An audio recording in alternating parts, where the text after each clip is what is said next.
welcome to What's in My Drawers Golf Talk, and it is for February 8th.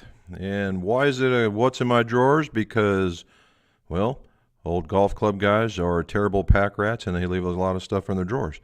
That would be me. And what it's done is it's expanded into a golf discussion for folks around the world. And I appreciate that, guys and gals out there. I really do. And this today is going to be no different. In fact, we've got a couple of topics to talk about. And as always, first, we want to give a little shout out to some winners and almost winners. And on the Australasian Tour, we'll start with that one. They actually had it in and made it on here. Christopher Wood won at a minus 20 total with a minus 5 on the last round. And he is an Aussie. And the guy who made the cut but didn't quite get past much more than that was Matt Dowling, and he was even and then it finished up minus 1 for the day. Now, as we all know, the Saudi International powered by SoftBank Investment Advisors. Oh, jeez. Give me another name to throw in there. Dustin Johnson with a minus 2 for the round, shot a minus 15 overall, edging out Justin Rose and Tony Finau. That's pretty good. And the guy that made the cut was, gotta scroll to the bottom. Well, there was Raphael Jacqueline, but didn't finish. So David Law, a Scotsman, he shot a plus 9 to finish plus 8. It sounds pretty good, but even if he shot even, he still wouldn't have got any further than 53rd. So, right? And last but not least was the, as soon as I can get it to call back up here. There we go. Was the Waste Management Phoenix Open. And as we all know, Brooks Koepka came in number 1. Shooting a minus 6. The dude was on fire. Came in at minus 19 with Kyung Hoon Lee and Xander Schauffele right behind him. And at the just above the cut mark was an Aaron Wise. Shot a plus 1 to finish even. Now, some of the good talking about this. How many people were happy to see Jordan Spieth in the mix, right? At minus 17, he's only 2 shots out shooting a plus 1, and that dude was at like plus 4, so he came back with a vengeance. I don't know. I didn't get to see it, guys, so you're going to have to let me know. Between him and Schauffele, they struggled, apparently. If any of those guys would have shot half of what they shot, either one of them had been vying for the win. But glad to see the man coming back. Hopefully that's just a sign of things to come. So good for him. Good for golf, too. You know, people either love to hate or just love to love Mr. Koepka, and that's fine. He's a powerhouse, and people just absolutely go gaga over Jordan. I think he's a gentleman of the game that people can get behind. So we did that. Now the stuff I tell you I did for the week, it was really quite the busy week. I took a lot of pictures. If you go to the Instagram feed, I put a lot of them on there. Remember last week when I showed you these, the FG62s? The FG62 is pretty cool little iron. I mean, for what it was, right? And if you go back to 2010, which was their circa, you would think, oh my God, they're really old. But the 5-iron's 27 and the pitching wedge was around 48, which was, in today's date would be just what we call, oh man, those are players' irons, right? And those are players' irons of that particular era. In fact, players' irons now are probably stronger. And so we put some Tour 120s in there, and they were left-handed. So I called the young man who owns them, Connor, and I said, hey, can I hit them? And he said, yeah, go ahead. So I have to say that, and the plug for the video, there's a video coming out of this build. I'm putting out 2 videos this week, one on Tuesday and one on Thursday. The one on this Wilson build is on Thursday, and we go through a lot of club making topics, right? Club making topics, and that's what the 62 is all about. Back to that's the very first 3-iron I've ever hit, and I hit it, and I actually surprisingly hit it pretty decent for a 3-iron, and it was not too bad. So I'm kind of glad for that. Second, and new into the house, we're going to start with the Players Club. Is this Srixon? All right, that's the Z Forge. That's their blade. All right, very thin top line. Still has the V sole, although that's a small sole, right? And then next, what do we have? Here we go. The XZ5. The XZ5 is a multi-piece. It's a multi-piece iron, so it's a face, a body, and a little bit of weight on the bottom, and a badge in the back, and it's a forge club, and strong in its loft, and it's I would say a medium offset. You know, I wouldn't go any higher than that. And then we have the 7, and the 7 is kind of that player's cavity, almost, maybe a little bit. I'd say an average to an above average player could easily just jump right into these, no problem whatsoever. They talk to like almost the better player, but if you look, there's a lot of meat on the bottom of this guy, and a little higher toe maybe. I don't know if you can see, but that's me, buddy. Anyway, that's a single piece forge club, and so you have the blade, the single piece forged, the multi-piece forged, and there's another one I believe just hit the market today, the number 4, and that's going to be a hollow body, and that should be probably one of their more forgiving models. We haven't seen that. However, we are now a component person for Srixon, so we can build. That'll be out there. So again, if you get the opportunity, check us out. Like and subscribe this video, and then that way you can see more of these things. And that's what we're doing. So that was new. I got to do some testing. I did a lot of testing this week and on different things and revisiting some others. I've got all the, although late, I got all the blow parts from Callaway. I've got a hybrid, an iron, and a driver. So I think I'm just going to do a video of how all the internal workings of all the pieces parts impact what the club does, and show you the internal parts so that we can all be on the same page. What do you guys think about that one? Just talking about the insides of golf clubs. That sounds like fun. We should be okay. And then we're going to, well, we've had a bunch of builds, but I just wanted to get through them. So the Wilsons are done. I got the Srixons in. All the other club builds I had are done, and we should be good to go. And last but not least, in a topic, right? I want to do a topic, and the topic is maintenance. All right, and the reason why is I've got a bit of a story. So 2 or 3 times a year, depending on the amount of work I'm doing, I go through and I basically clean up the shop, and I try to do a top to bottom clean. And because cutting golf clubs, sanding golf clubs, finishing golf clubs, all that stuff makes a truckload of dirt. And even if you were to have a great ventilation system, which I think I do, dirt still gets places, right? It gets on the machinery, it lays on the flat surfaces, and every day I'm wiping it down, but you never get all of it. And if any of your electrical components have vents or holes, it's certain to get in there. And in my other life that I work at, I also deal a lot with electrical safety, mechanical safety, and utilities and whatnot. And so I guess I'm hypersensitive to that kind of stuff. Well, I went to, and it's a good thing I did this, because I went out to clean the motors in both of my sanding units. Where you see the belts on one side and then the wheels on the other. Went to go clean them out, and what I do is I take them out to the garage, and I used forced air, and I blow through the vents. And the first one worked like a charm. It blew all kinds of stuff out. And the second one kept tripping the breaker. And I was like, what is going on here? So not understanding what was going on, I just gave up the ghost, and I brought it back and I plugged it in, and the thing started shorting.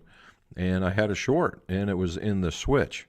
And so quickly unplugged it, did an inspection. Sure enough, it was shorting up against the actual housing of the switch itself. And I was like, well, that's no good. So I tore it completely down, got rid of all the nasty wire and whatnot, put a new switch on it, and the thing runs better than it ever ran. So apparently this has been around for a while. So here's the thing. Don't take any of that stuff for granted. If something's a little bit off, check it, right? Because whether or not you're here, the UK, South America, it doesn't matter, that the lower voltage that you use to power up all your stuff is, quite possibly the most lethal, all right? Because once you grab onto it, it's really hard to let go. Now, yes, the other stuff will burn you up and stuff, but this is the stuff that it gets you, and it just keeps getting you, where the other one just gets you right away. So there's my safety announcement and doing maintenance. And when everything else is cleaned up, it just feels good when it's all said and done. It's like washing your car. You feel good about it. Alrighty, so now I'm off my soapbox. But I think it's important that we, you gotta, and I changed all my belts out, cleaned up all my wheels, changed out my cutting wheel, the whole 9 yards. So it's basically I'm starting brand spanking new in the shop. So we should be good to go. Alrighty. So we've got a couple of emails. Robin's supposed to come on in here and read them off to me, and then we'll talk about that. And because there's a delay, by the time I read this first one, she won't get in here. So we're going to start with this fella. Greetings, Jim, from Northwich, Cheshire. I have a question on spine alignment. All righty. What is the difference in having the spine at 12 as opposed to 6 o'clock? Thanks. Okay.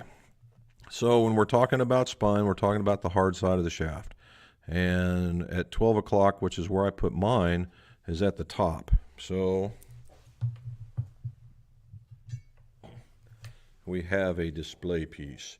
So we'll talk about the spine at 12 o'clock is right here. That means it's sitting on this part.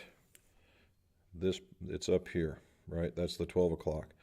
And so my theory is that when you swing, that it bends, the shaft bends down. And using high-speed camera, that's true. It does do that. And when we started this, there was a can't align the spine stuff going on. But if you left it new at 12 o'clock, it was the same for everybody, so it was accepted practice. Now, that made it very, very consistent for that. Now, the other theory, the 6 o'clock, which would be either, however you would look at it, either with the face or without the face, it's on either side. So it's the 6 or 3 theory. I'm sorry, you want 6 o'clock on the bottom. So honestly, at 6 o'clock, I think that it was just like just the opposite of the 3 or the 6. If the spine was towards the target, it would kick a little bit more. If it was away, it would kick a little bit less, and the same thing would be there. However, we're talking this kind of stuff. So personally, I would prefer the 12 o'clock. However, the 6 o'clock, I've never really tried it. I don't suppose too much would change. The cycling might be a little different, but by a CPM or something. So I certainly hope that helps. Nope, she made it in. So here we go. Off of the email. Yeah, yeah. I'm wondering though if you have had any issues when heating up an iron like a T100 but with the black finish. I'm going to be pulling shafts out of a set of irons with a similar style finish, and I'm worried that I may ruin the finish when I go to heat them up. All right. You can sit right there. They can't sit there so they can hear you.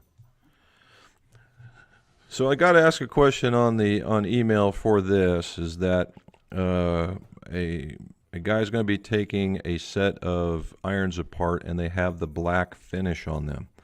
All right. So we have to classify this. There's more than one kind of black finish out there. There's a black finish that is very dull and very where it can get worn. Well, all the finishes are get worn, but this one's from bluing. We used to blue putters and whatnot. And when you would heat it up, that would discolor it, and then you would try to remove it, and it would just remove the finish completely. Wouldn't recommend that one. However, on the Titleist, and he's talking about taking some Titleist apart. And the funny part is I just did some when we were talking about my builds. I was working on some black T200s, and it's basically a black chrome.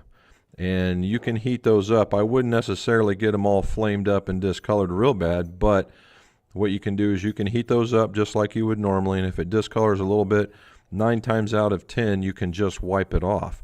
The other part is to polish it just like you would polish it if it was a normal chrome. I wouldn't get so afraid of heating it up because you're going to have to anyway. And most of those PVD finishes or those black chrome finishes, they're pretty tough. And so you do your 20 seconds always while moving it, and then you spin it around 20 degrees, do another 20 seconds, spin it around another 20 degrees. So you're going 360 degrees in 60 seconds, and then maybe another trip around if it didn't work, and then bust it loose and then clean it up right then and there, because that is when it's at its easiest to do. So there's that one. We got a couple more. So one more. Okay, one more. Hold on. I have the opportunity to purchase a set of Ping Rhapsody irons, 2008. The seller says 2 of the clubs have the Ping badge missing, but it doesn't affect playability. I know a lot of Ping clubs like the G2 and G5. This badge was actually weighted, so if it's missing on this set, it will have to be replaced in some fashion. See below ahead with the badge and without. I am told you can replace the weight of the missing badge using tungsten putty. The badge weights are not easily found for replacement. Can you confirm the badge is a weight on this model? All right. So if you guys didn't hear, let me get this off me. If you guys didn't hear the person asking about this, is that he's looking at some Ping Rhapsodies, and basically it looks like a takeoff of a almost like a G2 type thing with a little Rhapsody button in the top. And he was asking whether or not the badges are weighted, and the answer is yes, they are. All right, and now each one of them is a little different. If you've ever seen any Ping videos where they put things together, that the badges themselves come in different weight categories, and they're from thinner to thicker for the different weights. And when they assemble them together, their build sheets will tell them what number badge or what weight badge to put into the back of them. All right, and yeah, they do use weight. So the question is now, well, if you can't find a badge, because you're not going to find a badge, the only way you're going to get that badge back on there is if you send it back to Ping directly, because each code came with a swing weight and the whole 9 yards. And that's only if they've got the badge, right? Some of those older models, they may not have that anymore. However, tungsten putty, I guess, is what he was asking for. You could use lead tape to an extent, but you're going to have a swing weight. You're going to have to know what 1 or 2 of them weigh that do have the badges in order to know what to put in the hole where the badge was. So you're going to need a swing weight scale or some kind of balance where everything is the same in order to add stuff. So hopefully that helps you, man. All righty. So we got that one. Brian, good afternoon from Arizona. There's a good one. Arizona. Woohoo! Mr. Bartholomew, how are you, sir? 10 inches of snow. Woo! Yeah. Don't hurt your back, man. So what you see behind me is the beginning of the Southern Ohio's winter advisory. We're due to get between 1 and 4 inches. If history serves, it'll be closer to 1 than 4. And now that I said that, we'll probably get 6. But it's coming. So good for us. But watch your back shoveling, bud. That's people get hurt. David, what's up? Hope you're staying safe. Still in lockdown. Good gravy. Golf course is still closed. Well, you had a heavy snow. You go, I mean, the folks in the UK are stout golfers and can take inclement weather. Scotland, Ireland, UK, England, all those guys. My goodness. You guys are some of the most stout golfers. Anyway, things may start March 8th, 3 days after the birthday. Nice. Well, you stay safe too, sir. And hopefully you're learning a little bit more. Mr. Phil, there you go. Me too, bud. I'm really all about it. Here's one for you. Now, help me out. Is it Glendornoch or Glendornoch? D-O-C-H. How's that pronounced? Because I don't want to do them bad, because it's a Highland. It's not too bad at all. But let me know. All right.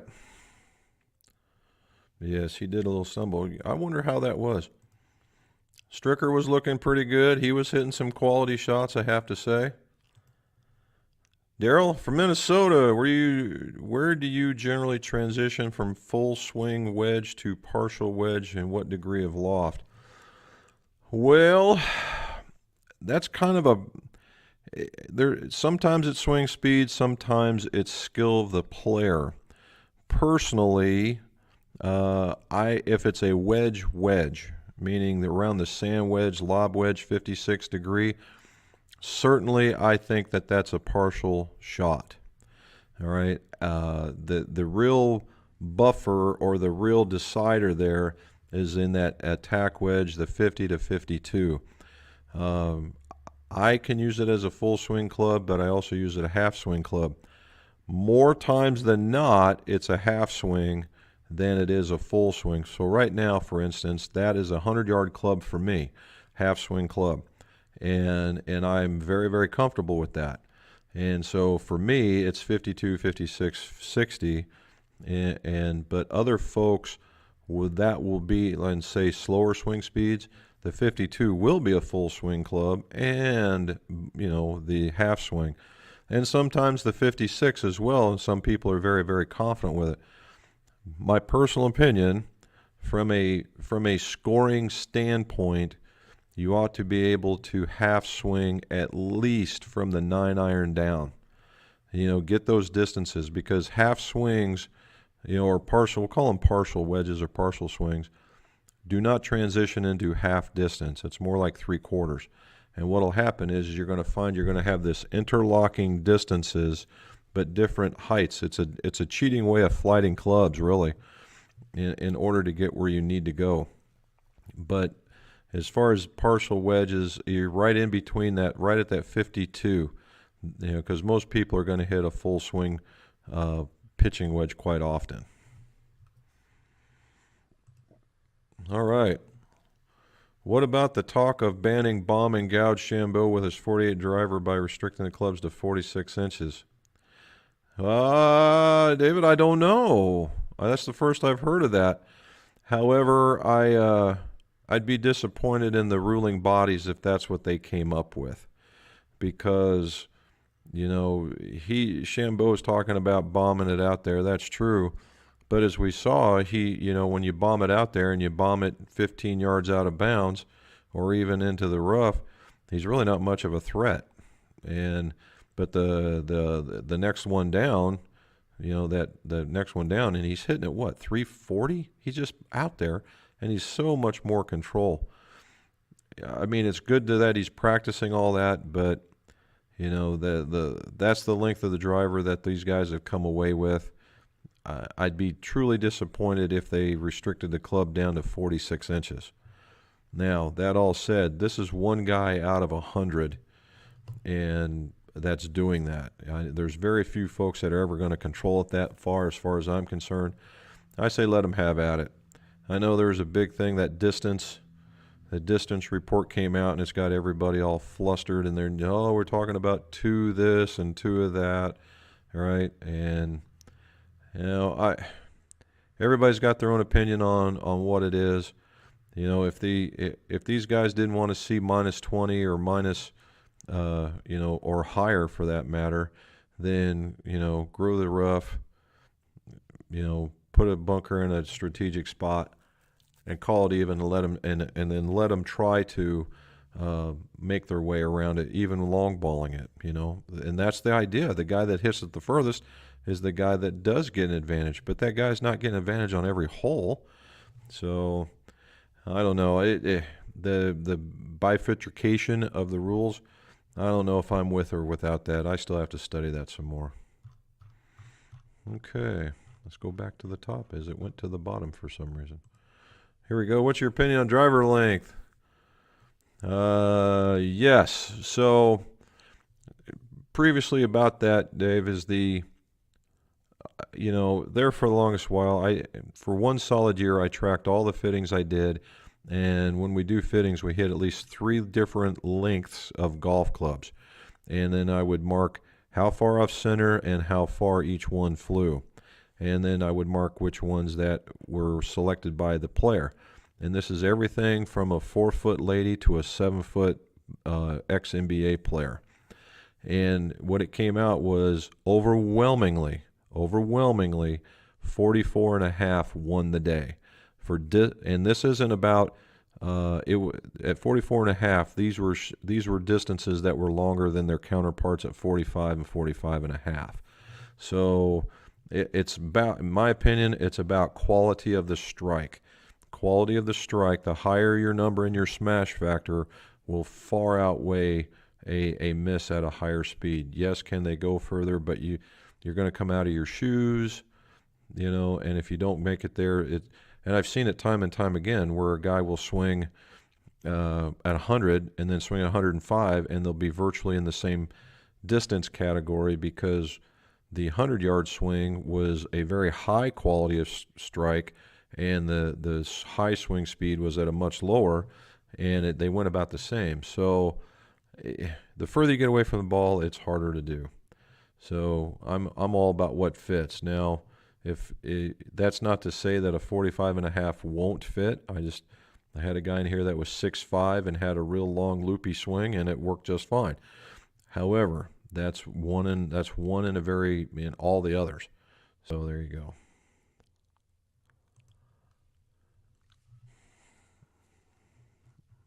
Yeah, there's a lot, Charles, there's so much discussion to be had with that.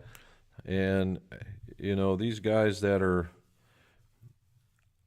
I don't know, you got the average length, if the guy's hitting it, if you're not hitting at 300, you're not competitive. I don't know. There's some guys out there that, and with all the new technologies and way of getting in shape and guys being in much better condition, then more power to them. That's the guys that are working hard. And I say let them have at it. Camellia, no rounds today, but tomorrow. Very good, sir. Enjoy it. There's Matt. I was wondering. Can you about examples of no taper putting grips? Koepka's hole out on 17 was amazing. No taper putting grips. If you're asking if there's some out there that are no taper putting grips, there's all kinds. The typical Super Stroke is a no taper. The round one, the flat one. They don't have taper per se, where we're talking about big at the back and small at the front. Yeah, they don't have any of those. They even have a claw grip that does it. Garson has a grip that's not tapered. The one that's coming up is this is perfect. The putter grip, that one I showed you guys last week, the review is on that. And you get to see some of what the Capto collects. It's really kind of cool. That's different. I don't know what he was using, Matt, so I can't tell you too much about it, but there's a lot of no tapers out there. Your traditional ones are, like the Golf Prides for the most part, they come in different shapes, whether it be triangular, pentagon, or whatever, but they all taper down, where most of the other ones don't. So, ask me again. Willard. Yeah.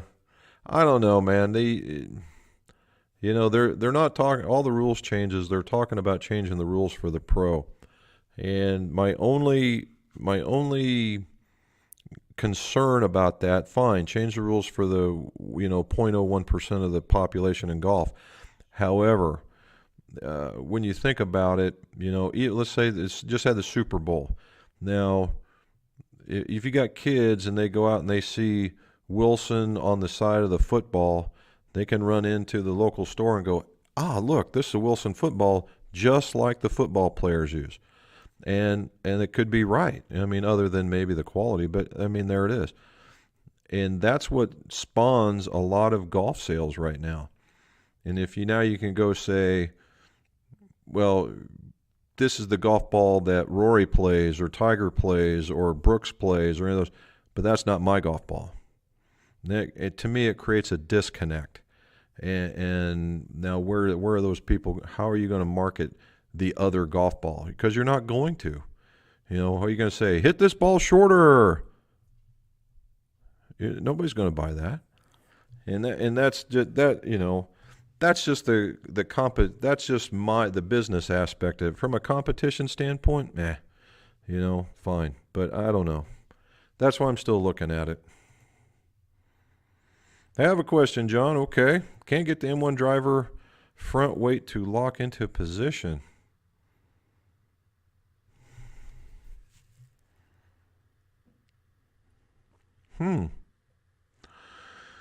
Well, John, typically in most of all these weights, it's just basically a small-headed screw that goes through the center of the weight to hold it down, and the torque wrench that's in there is called a breakaway torque wrench, and it gives out at a given torque, whatever the manufacturer prescribes.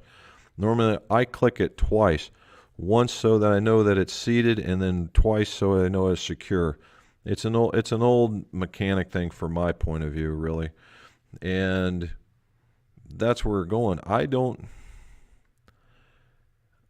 If there's a store nearby, I would check out, number one, you might look down, take it back out and look into the head of the club to make sure that you're not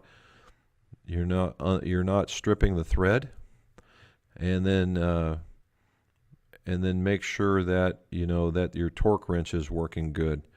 And if not, then I would take it to the store and show them and see if they can't make it go.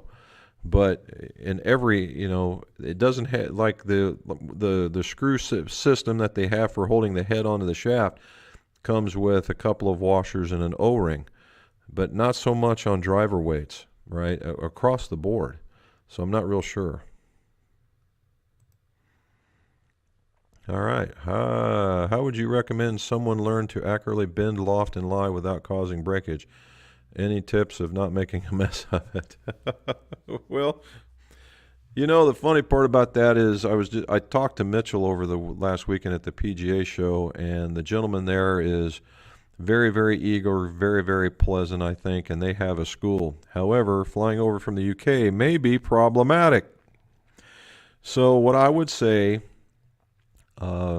use two hands. All right.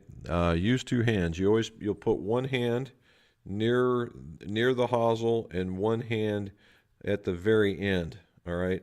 And what this one is the power, and this one is the feel. And that's the way I describe it when I tell people.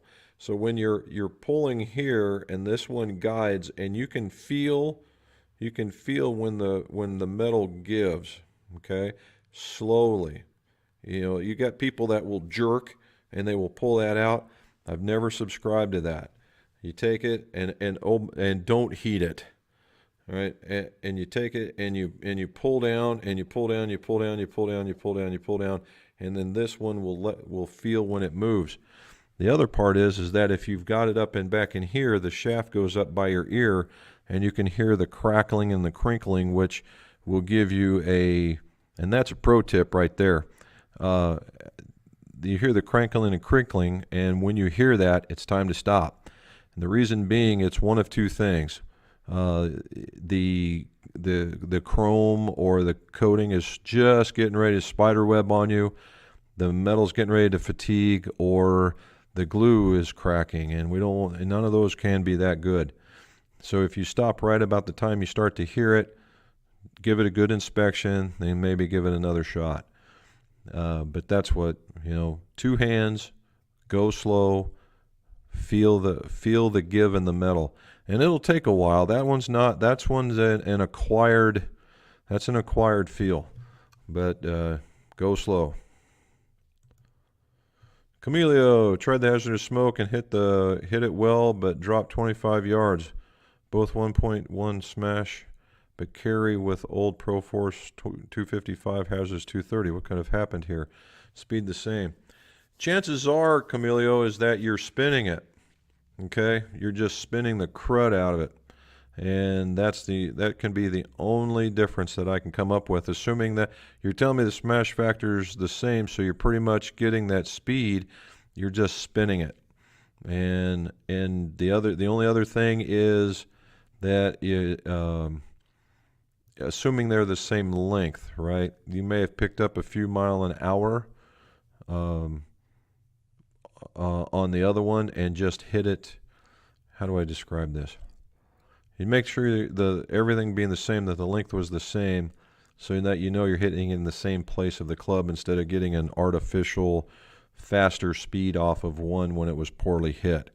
But bottom line is typically it's spin. Okay. Mr. Jack, how are you, sir? Lombard is snowy and cold. My sister is north in there in Wisconsin, and she keeps us updated. And her daughter is even further north in there, and they were talking about an average of like -9 or -12, and that's without wind chill. Oh, no thank you. Mr. Paul, hopefully everything is going well with that knee. Anchorage, there you go, man. I haven't seen you for a while. Hopefully everything's good up there. Did you get your club making stuff to read? That'd be nice. Mr. Dave, what's up? Freezing cold, no kidding, dude. So this will be a good time. We'll do this one, and then I'll tell you what we're doing. Do you still do much with Washon products? What are your thoughts on the 919 TH drivers compared to other manufacturers? I don't do as much as I did. We are still in contact with them. They're over in your neck of the woods now at the Diamond Golf, or not Diamond Tour, but Diamond Golf. They're in London. All right, they're the ones that are doing it. They're some quality folks, man. They're absolute top notch. And if I was over there, I would certainly work with them to be sure. And the 919, the THI, I use, they're right there. See them right there? I got 2 or 3 different models. I got the original one. Let's see if I can get it. Right. Yep. Not that one. That one's the original model, and that's the new made-up one. And I still use them as fitting for length. And it's funny. There are some times out there that they beat the current driver that these people are holding on to. What I find is that it fills that void for that person looking for a taller face driver, might be looking for a smaller head, because it has a smaller appearance at address, and it has a core or a contact time that's equivalent. Just doesn't have all the fancy goo on the inside. However, is probably one of the very first drivers that featured cup face, which made that thing an outstanding deal. And it can be bent for lie angle and maybe a little bit of loft, and so that's a unique one. Krister, is that right? Krister, snowy Sweden. Oh my goodness gracious. Everybody's got snow. It must be that time of year. How you doing, Joe? Leeds is snowy as well. You know, you guys can puncture me now for being completely uninformed about the UK, and I know they got snow. I just didn't know how much. Does the UK get a lot of snow? I mean, like a foot, 2 foot, or does it just get a good covering and then it goes away? Just for my own personal knowledge. There's Jack. Do you spine and flow metal iron shafts? I most certainly do, sir. In fact, those are the ones I do the most of. Problem weather here looking better for your trip in the 70s today. I know, Al, we've been looking at the weather, and you're like the perfect straight man, dude. Perfect. All right. So Mrs. McGolf and myself are going to be taking a trip with Bob, who you're going to see in the next video coming out on Tuesday, and his wife Penny. And we're going to Florida. We're going to go to St. Augustine, and we're going to hit a bunch of the golf courses in the local area, see the World Golf Hall of Fame, go and see the world or the continent's oldest city, blah, blah, blah, all the cool touristy stuff that tourists do, and then try and get it. Sawgrass, I dropped the chance. I've called Sawgrass 3 or 4 times, and they're only allowing singles. And if I'm paying $600 for a round of golf, I want to be with my buddy Bob as opposed to wondering where he's at. And so we're not playing. So we're going to go to the Dye Valley instead. And we're going to go there. But right now, it's all rainy. So I've got rain gear. So the Scotland folks, the UK folks, the Ireland folks, be proud of me, man. I'm in the rain one way or another. Mr. Travis, how you doing, sir? And from Facebook, taking a break from shoveling. That's good. Great info on last week's Callaway vid. Thank you. Yeah, and sorry for all the reverb on that one. Next time I know better, I've got to hook up into this guy, and we will get rid of that. There's also a setting in this platform that I can get rid of it as well. I found out later, but there it is. There's Frank Harless. Yep. Yeah, I'm just so glad to see that he's there. All right. How much total weight is too much when building a fairway wood with a heavier shaft? How much total weight? Well, I've never really. Too much is in reality, the too much is when you see the golfer physically have to make a move forward to get everything going as opposed to this way.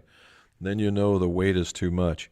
The best example is for kids, right? When kids, they bring it back, and when it gets too heavy, you see the move go this way versus this way or down and through.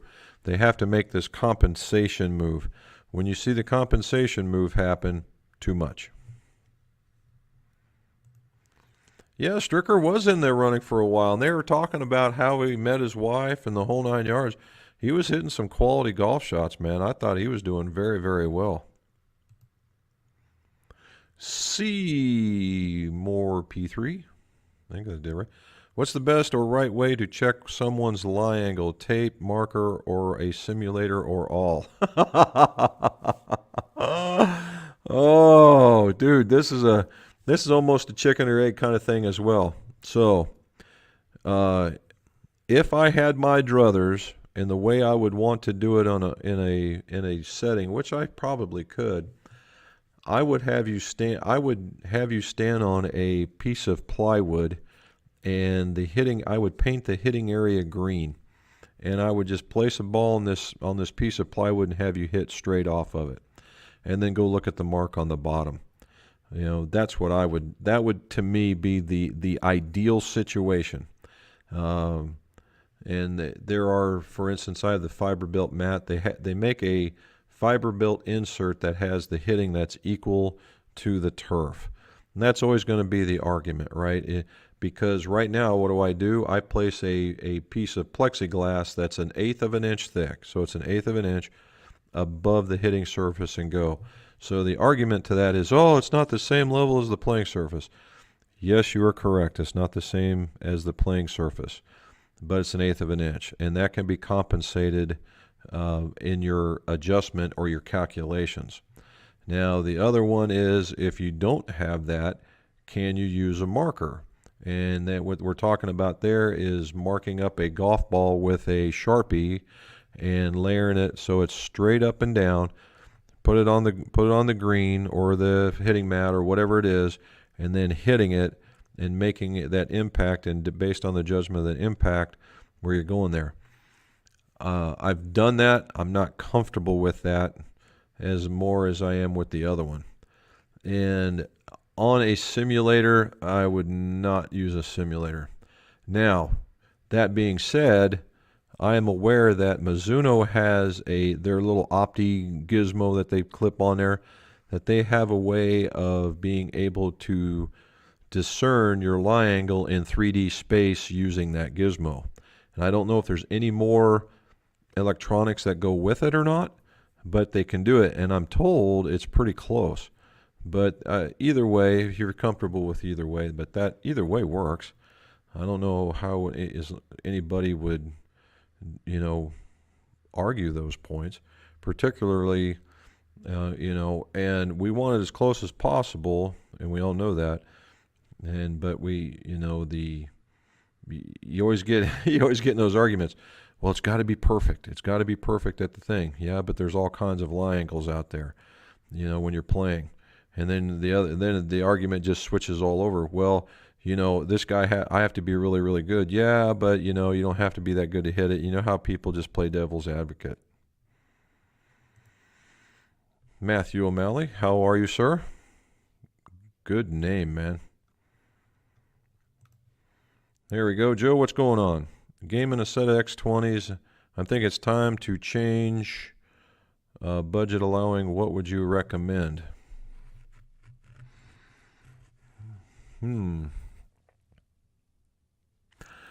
Well, if memory serves, was this the regular X20 or the X20 Pros? And if you like the X20 and you want to stay in the Callaway, the Maverick model is basically the same moving up. They're both in that cast. They're in that cast grouping, and you have more technology in the Maverick than you do in the X20. If you're really looking to move up a little bit, Joe, and you want to get into the Forge, I just tested the Apexes. Holy smokes, right? They hit very, very, very well. Now, if you're wanting that same level of forgiveness and still another forged product, if it was an Apex, Srixon XZ5 is another one to certainly check out. And also, and it will go in the distance category, in one of the two in the Wilson product, you could also, if you just wanted to bomb the crud out of the ball, the D9, but it's gonna have a similar flavor with the wider sole, lots of offset, that kind of stuff. That D9 would look very, very similar. If you're wanting to calm down the offsets and some of the really big looks on it, then the D7 Forge. So there's lots to take in, but those are some what I would consider some of the better ones. Mizuno has one as well, but staying in that, it looks like a certain way, and that's the one. Brent, what is going on? PXG Gen 2, the driver any good? Yeah. I mean, so are they any good? Yeah, I think so. I think they're, none of these major OEMs, and we'll have to consider PXG a major OEM as they're still out there. None of them make a bad club per se. They may just be ill-fitted or just maybe not the one that's for you. There's my out on the answer, right? Was the 811 a world beater when it came out? No. It wasn't. Was it in the top 10? Yeah, it was a top 10 club.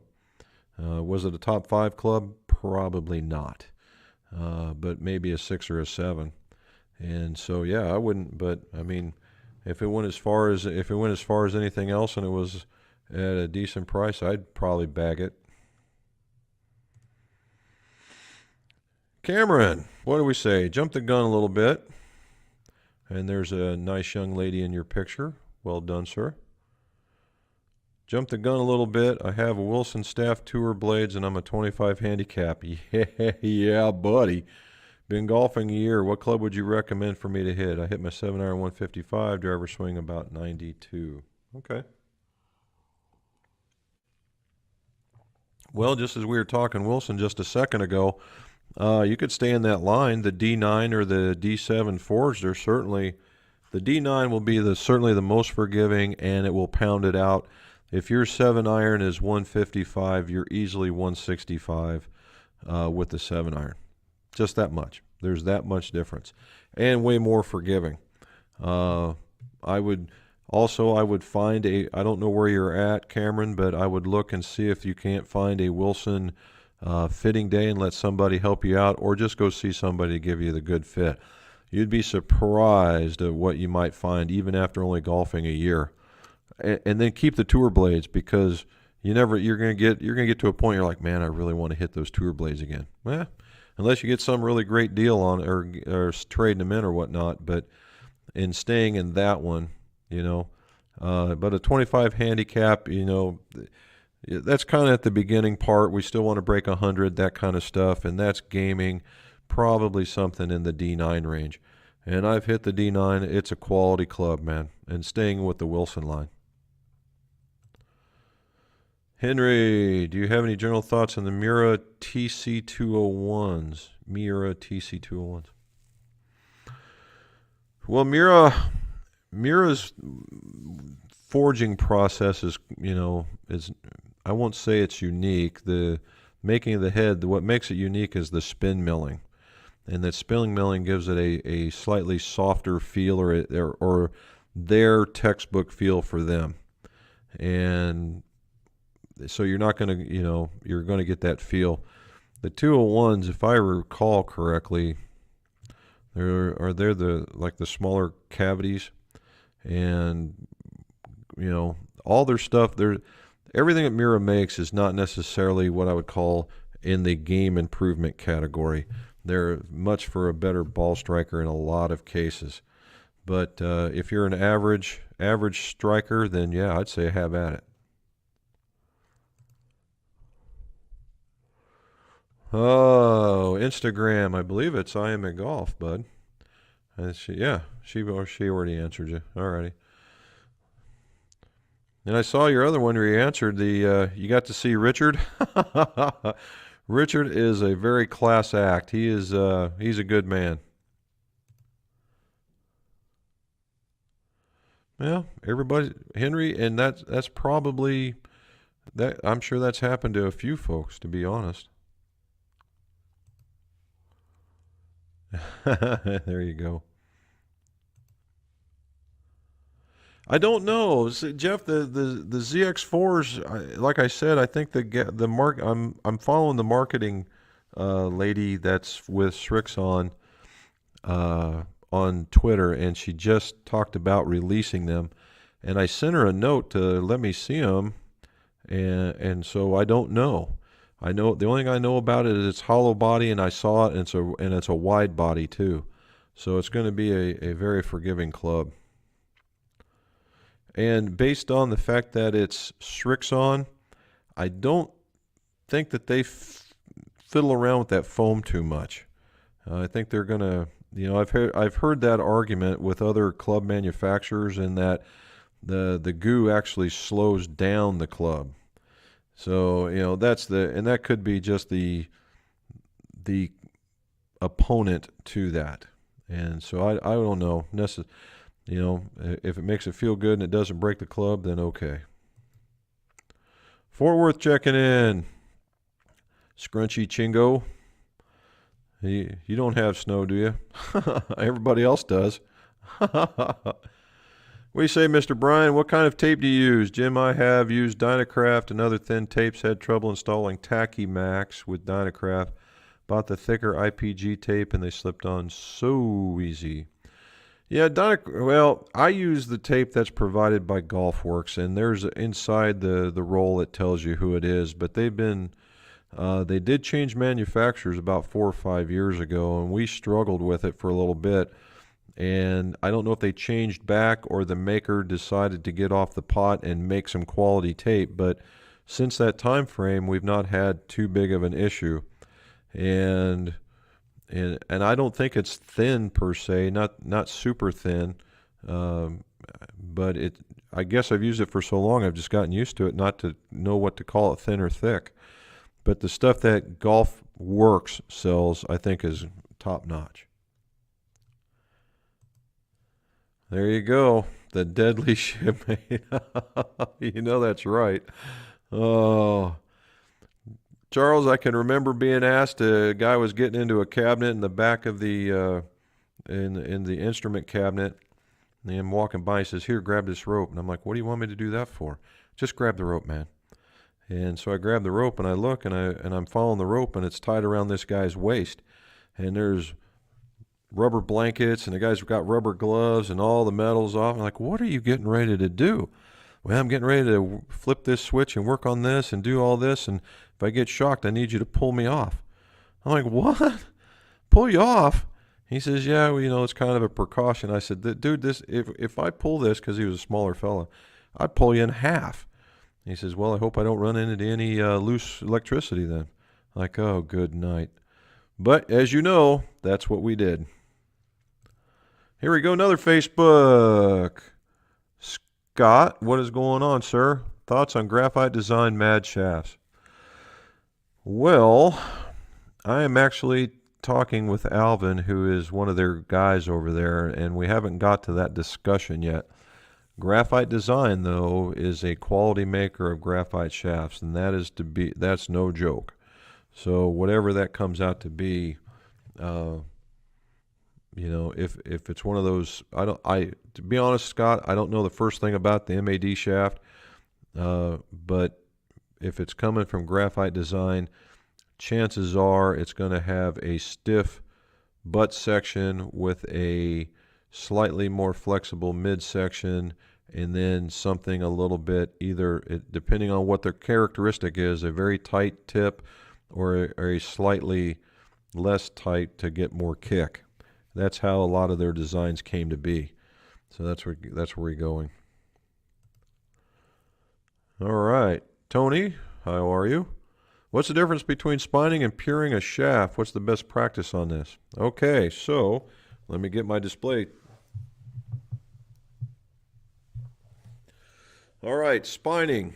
Spining for me is, I have a rig that sits and basically imagine my hands being bearings. And when you put the shaft in the bearing, and then at this end, now this part at the tip, I have another bearing, and I pull down, and the shaft will rotate, and it will rotate to the hard side up. That is spining, okay? That is what you would call spining.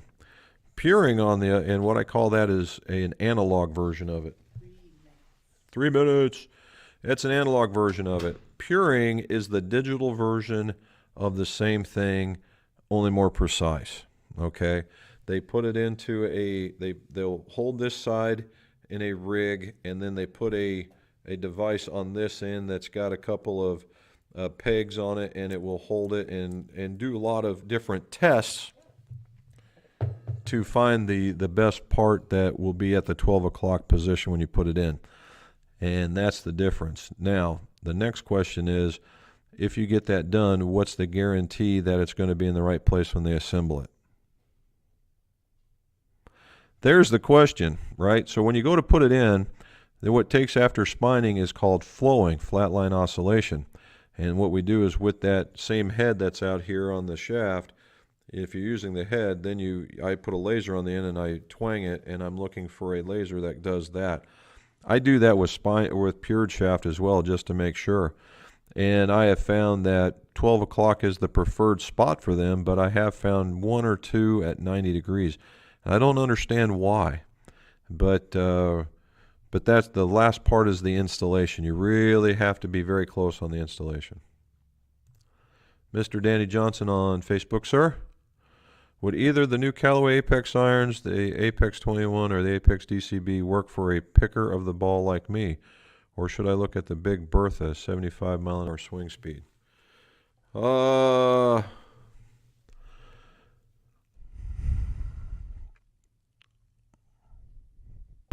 If you're a picker of the ball, Danny, I would certainly not look at the Berthas, all right? It has been my feeling that if you're a picker, chances are you won't like a thicker sole. And why is that? Let me get another display club. All right. As a picker of the golf ball, what you get is this. And this is the part that catches pickers. and it forces that down. So if you miss your pick, the trailing edge is what really is the problem here. And so what I have found is that not necessarily super wide soles are what pickers don't like, and that is a Bertha. Now the Apex is, I would call that a medium wide sole. I would say that would suit anybody anywhere. The DCB is just a tick wider, and I'm talking it's not very noticeable. It might be like an eighth of an inch wider, but it also helps for the fades. So if you're looking to try and not fade the ball so much, then the DCB would be the way I would go with that one. Christopher Lenander, is that how we pronounce your last name, bud? Lenander? Looking to upgrade my AeroBurner Mini driver. I love that thing. With 45.3 ProForce Active Core Tour S79. Woo! M5 Tour. Oh, I don't know, man. You tend to like the heavier club, the heavier shaft. I mean, the M5 is that's a burner. Right now the hot topic, the mini driver, the hot topic right now is you could probably get the new Mizuno driver, that STZ, I believe it is. The STZ, one of them I believe, and I don't know if they're adjustable. I don't think that they are. But that thing is just an absolute whirlwind. However, I see you wearing out the AeroBurner, so if it stops performing, then I would certainly look at the other one, particularly if you've hit the M5 and you like it. Harlan, I know you like to use 24-hour epoxy, in particular brand, or will any kind do the trick? Okay. Well, no, there are particular brands out there, and I do like 24-hour epoxy, and if I was to do it again, this stuff at GolfWorks does me just fine, because there's a shear point and a workability, a temperature, and you got to be really, really particular about that.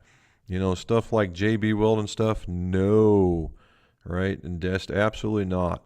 But there is, and I think pretty much they're all coming from the same spot, whether you were to buy it from GolfWorks or J&M or any of the other larger suppliers. However, I have recently switched epoxies, and I didn't want to make a big thing about it. Because I was doing so many, and the percentage of my failures were starting to go up, and for no other reason, it's got to be me. Anyway, I've gone to what they use on the tour van, and on the tour vans they use a 3M 810 DP black, and it is a one nasty glue, but it works. But it is now they also have the most club. Well, let's put it this way: in one squirt of the glue, the most clubs I've been able to work on at any one time has been 7, and that's before the glue starts to set and it becomes no good. So it is fast paced.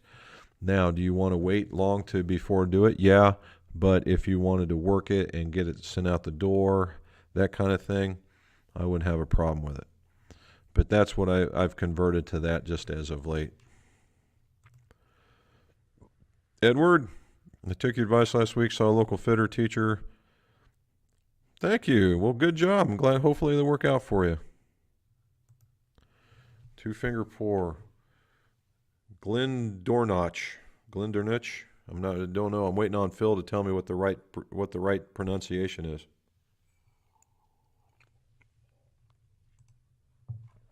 Oh, I went again too far. Daggone it. Let's see. Here we go. I think it got to about 76 here. Got around in. Well done, Steve. Maybe I get. Well, I got my courses laid out. I just wish Sawgrass would have worked out a little bit better. All right, let's go down here. Joe had a good time at Waste Management. Carlos Ortiz, worth mentioning. He had a great round. Yes, he did. He was at the top. He was in the top 5 going out, wasn't he? So that's good. Tim, how you doing, sir? Kent, there you are. Pro balls and clubs are miles away from what is sold in the stores to Joe Public. Thank goodness for club fitters. Well, I can't speak to the golf ball, and I would imagine they get the best selection, and that's for sure. As far as the clubs and being on a tour trailer at least 3 times now, they get what we get. It comes off the same line. However, what I will say is that each one of the specs are measured for each one of the players in their stable. So to an extent, yes, you'd be correct in that we don't get the selective process and the selective build. The average golfer doesn't. The selective, selection and build that a tour player would get because they know his specs and they're sending it directly for him. You might even consider it the ultimate in custom fitting. Now the golf ball, you're probably right, but I think it's more of a higher QA process than anything else. Magdala Doctor, okay, Magdalena. Hopefully I said that right. Is there a modern equivalent to the old Apex 4 shaft? Well, in the day they used to compare it. The Apex 4 was what they call, there was Apex 3s, 4s, and 5s, and you might call it regular, firm, and somewhere an extra stiff. In the 4s, I would say the closest equivalent you're going to get is a DG300 in the S-Flex, and maybe even tip it maybe an extra 1/2 of an inch, or hard step it at least once. And that's where I would go with. They were very, very similar in the day. What do you think of the MMT shafts? Well, if you've watched the last 2, I totally murdered what MMT stood for, but I hit them. And it's a good feeling club. When the first one I put some together, I didn't think I was going to like them, but the response is good. It's not flimsy like I thought it was going to be. A good little iron shaft.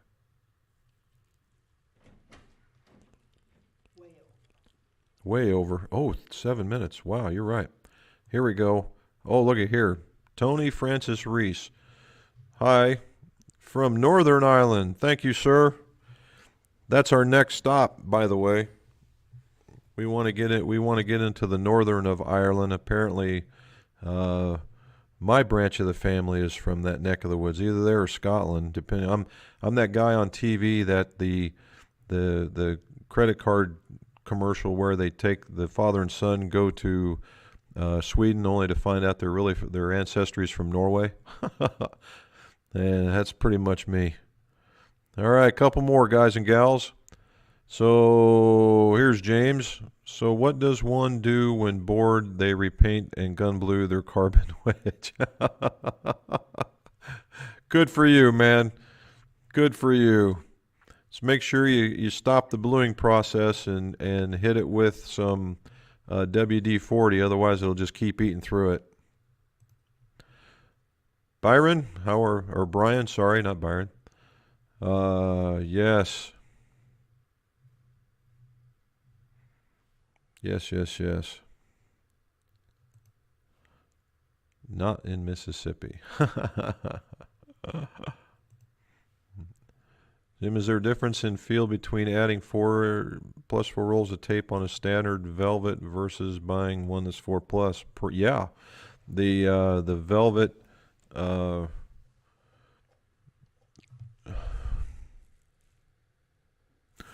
right, so yeah, the answer is going to be yes, and the Tour Velvet Plus 4 is going to feel a tad softer because you're stretching the other grip. The size will be equivalent, but it will just feel a little bit harder. All right. I would say email some more because Robin is getting ready to get on me, so I'm going to give about, we're going to do a couple more here. I'm going to just kind of go right down here. Phil, been using clubs you put together for me, very happy. Nice. Well done, sir. Thank you. The 921 Forge, they're really, really nice. They really, really are. Okay. And the last one, it's fair enough. Robin paid 240 Valderrama years ago. Guess it's comparable. Oh, talking behind my back about these yeah. $600 for a round. No, that was us too. So, there we go. Okay, guys and gals, I am now officially 10 minutes beyond my time frame. And just as a reminder, like and subscribe if you would. That way you're going to get more of them. Tomorrow we have the video coming out at 7 a.m. my time. And it's about a putter grip. And then, pretty sure it's about a putter grip. Yeah, it's about a putter grip. And then Thursday we've got the Wilson build. And then next Monday, I'm on vacation. And I am still going to attempt to do this from our vacation home room, whatever it might be. So stay tuned. Stay tuned. Hopefully we'll get it out there for you.